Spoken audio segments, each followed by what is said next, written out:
আসসালামু আলাইকুম রহমতুল্লাহ বারকাত আলহামদুলিল্লাহ ওয়াসসালাত ওয়াসসালাম আলা রসুলিল্লাহ।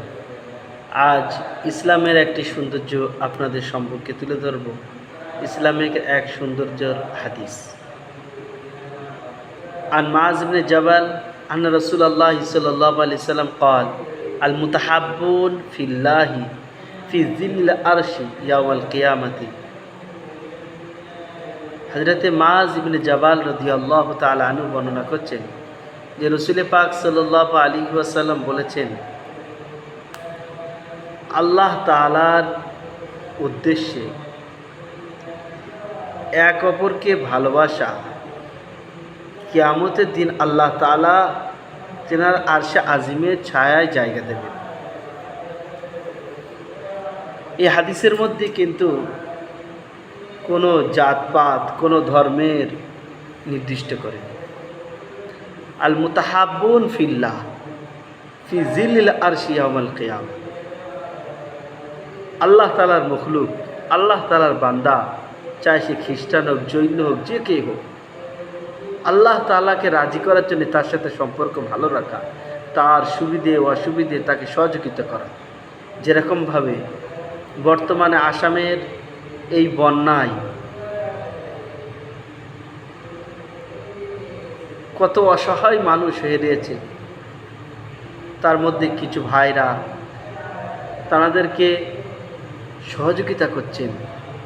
এই সহযোগিতাটা তারা করছেন আমরা আশা রাখি আল্লাহ তাআলার মহব্বতের জন্য, যে আল্লাহ তাআলার একটা মখলুক কষ্ট পাবে, আল্লাহ তাআলার একটা বান্দা বান্দি কষ্ট পাবে, চাই সে যে ধর্মেরই হোক, তার অসুবিধাতে তাকে সহযোগিতার হাত বাড়াচ্ছে।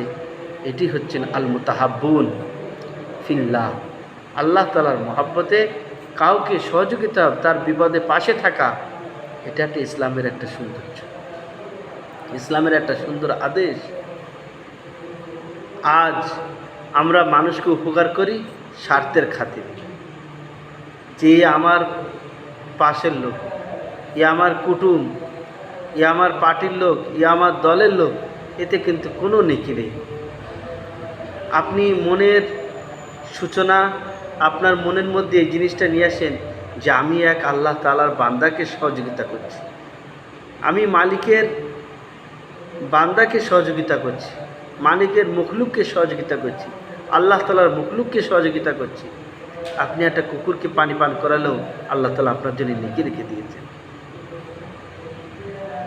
আমাদের ধর্মে শোর খাওয়া নিষিদ্ধ, কিন্তু একটা শোর যখন বিপদে পড়ে যাবে তার সহযোগিতা করা, এই জন্যই যে সেটা আল্লাহর মখলুক, তাকে বিপদ থেকে উদ্ধার করা একটা মানে কর্তব্য। নিকৃষ্ট থেকে নিকৃষ্ট প্রাণী যদি বিপদে পড়ে, ইসলাম তাকে সহযোগিতা করতে বলেছে। এর নাম হচ্ছে ইসলাম। তাহলে একটা প্রশ্ন আসে, তাহলে ইসলাম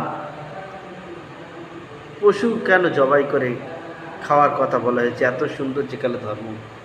কথা হচ্ছে পৃথিবীতে আমাদের সমস্ত মখলুকাত, পৃথিবীতে 1000 মখলুকাত আছে আল্লাহ তাআলার সৃষ্টিতে। ওপরওয়ালা 1000 মখলুকাত সৃষ্টি করেছে।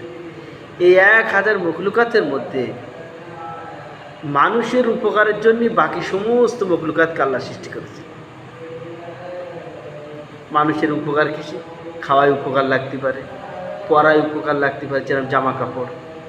মানুষের শোবার উপকারিতা লাগতে পারে, যেরকম গাছ কাটতে হচ্ছে, গাছে খাট তৈরি করা হচ্ছে, খাটের দরজা হচ্ছে, কাঠের জানলা হচ্ছে, কাঠের খাট হচ্ছে।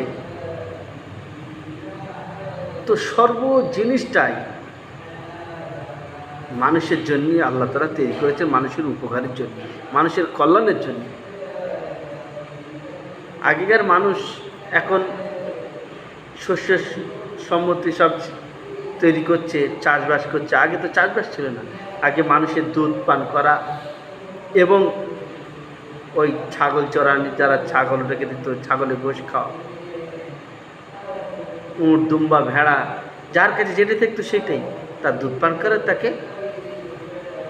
রক্ষণ করে। এইটা এখন মূল ইনকাম সোর্সও এটাই ছিল, এটাই তাদের জীবনযাপনের মূল জিনিস ছিল। এখন যেরকম জীবনযাপনের জন্যে তোমার ধান চাষ হচ্ছে, পাট চাষ হচ্ছে, সর্ষে চাষ হচ্ছে, কত রকমের কি চাষ হচ্ছে, সবজি চাষ হচ্ছে। যাই হোক, উদ্দেশ্য হচ্ছে এই যে আল্লাহ তাআলার মালিকের মহব্বতের জন্যে, আল্লাহ তাআলার মহব্বতের জন্যে কাউকে সহযোগিতা করা। এর উপকার হচ্ছে এই যে যেদিন কিয়ামতের দিন, বিচারের দিন সূর্য 1 মাইল মাথার উপরে আসবে, সেদিন আল্লাহ তাআলা পৃথিবীতে কোনো ছায়া রাখবে না, শুধু তিনি আরশের ছায়া ছাড়া।